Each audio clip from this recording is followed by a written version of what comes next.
So I finally have some time. I'm officially, as you can tell, I'm officially moved out of my old house. I have had zero time to film anything, but anyway, I have time now. So I'm gonna film a video and my chair. Anyway, let's get to it. One thing I loved doing when I was a kid was getting home after school and watching my TV shows that I liked. I watched SpongeBob, Fairly Odd Parents, Foster's Home for Imaginary Friends, stuff like that. I loved cartoons, I loved kid shows, but my mom went through this phase where she wanted to make sure that what I was watching wouldn't poison my mind or give me a wrong idea of the world. Like, for example, the Fairly Odd Parents. The parents were stupid. She didn't want me thinking that I needed to make imaginary friends because I couldn't make real friends myself. Just have to say that you're fine. There was a show that really stood out to me because I loved cartoons, but this show, it would work better as a cartoon, but they made it a live action. The show I'm gonna be talking about is Brum. Looking back, it's a really bad show. It's not good. Brum is a show about a car that fights crime.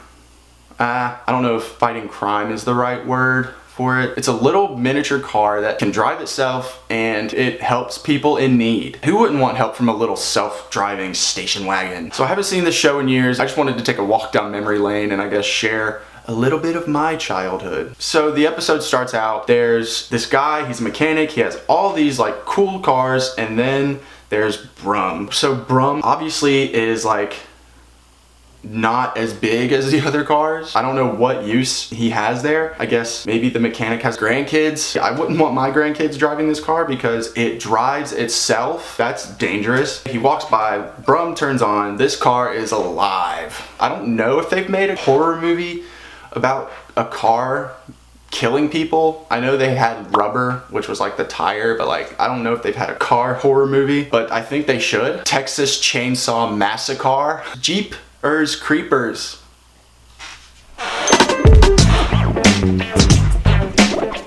Brum starts driving around and his dad opens the door. I don't like that. His dad, like, what? Look at my little man. So cute. Oh, someone needs his oil changed. He just drives out so nonchalantly. Bye, Felicia. I guess his mechanic dude was raised in a barn because he didn't shut the door behind him. Hey, so I'm editing right now, and I thought of another funny movie title, and it was too funny to not put in here. You know how the old guy opened the door and then Brum like drove out and he like snuck out, which is like not good. He needs to discipline his car better and learn how to raise his kids, so he needs to watch How to Train Your Wagon. Okay. Shh. Brum's off to the big town. It's like an ASMR video. Shh, we're going out in the town.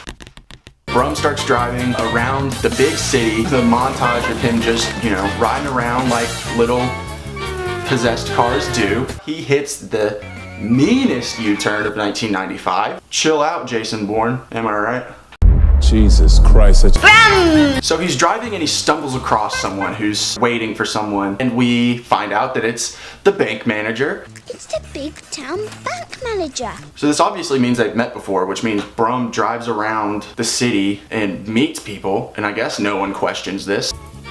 Yo, was that little car just like driving itself? Nah, that's just Brum. Like, it's not a big deal. He's like going kind of fast. Like, I'm kind of concerned. Like, what if he like runs over a kid or something? Then this car pulls up. He is so happy that someone is there. The way he runs up to this car is the same way kids run up to an ice cream truck in a subdivision.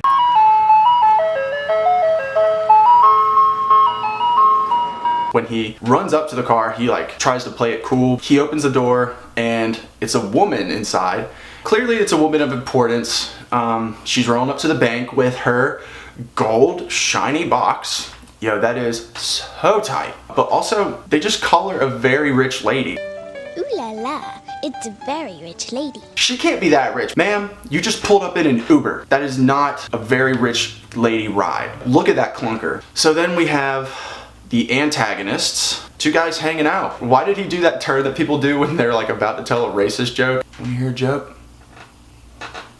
chill. I'm still not a fan of the way the mayor is walking and like interacting when this woman is around. Here's my theory on the relationship between a very rich lady and Mr. Bank Manager. A very rich lady is a drug dealer. A very rich lady is her street name, and that's how she got so rich. It's dirty money. And the manager is a crackhead, and her crack rocks are sublime. Then Brum rose up, and she obviously just like, oh, hey Brum. She knows Brum, and Brum is still just calling her a very rich lady. Like, you'd think they'd be on a first name basis by now. He's not even on a first name basis with Mr. Bank Manager. And it's kind of funny how Brum can't wave, so he's just like shaking. Like, could you imagine if like humans did that? Hey, what's up, man?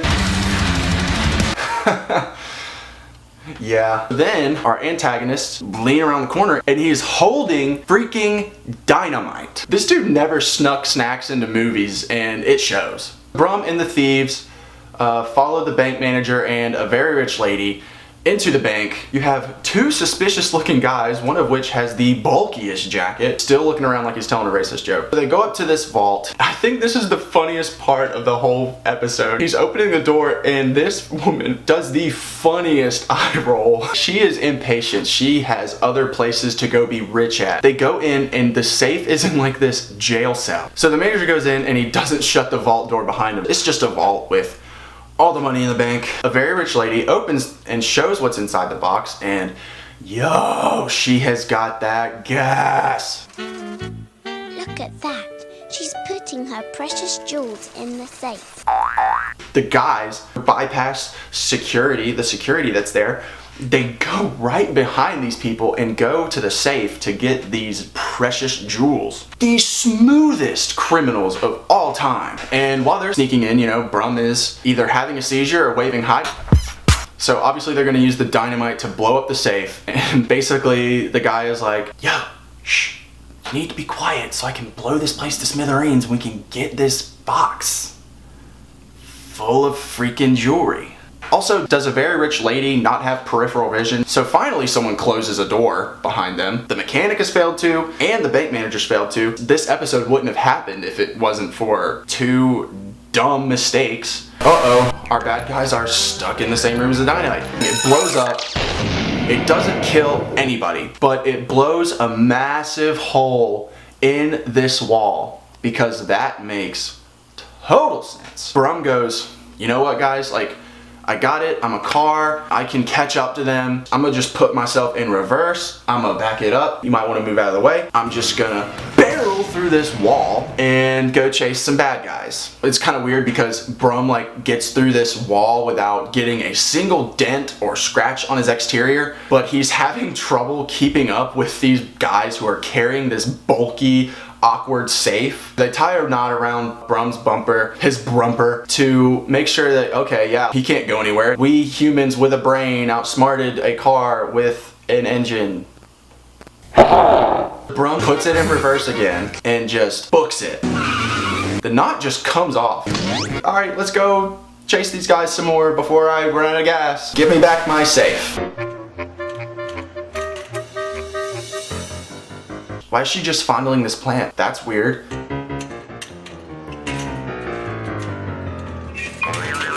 It's too heavy.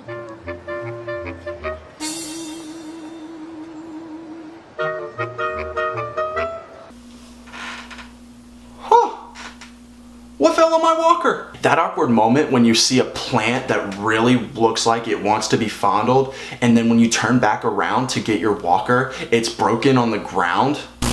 They put it on this dolly and oopsie daisies, we pushed it. We don't have possession of the safe anymore. The safe starts rolling. They must have pushed it hard because this safe is just freaking going, dude. Brum drives by. Obviously everyone knows Brum.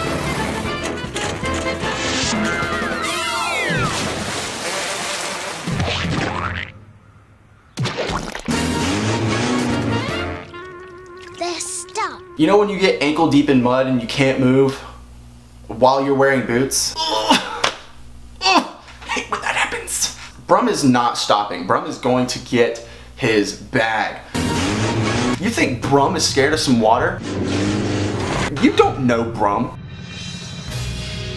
Brum can swim.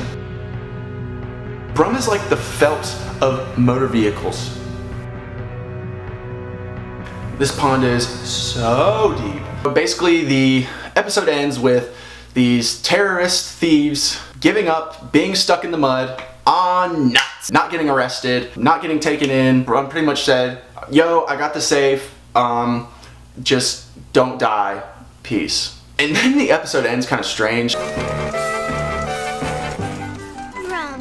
you're my hero. Everyone just breaks out into dance.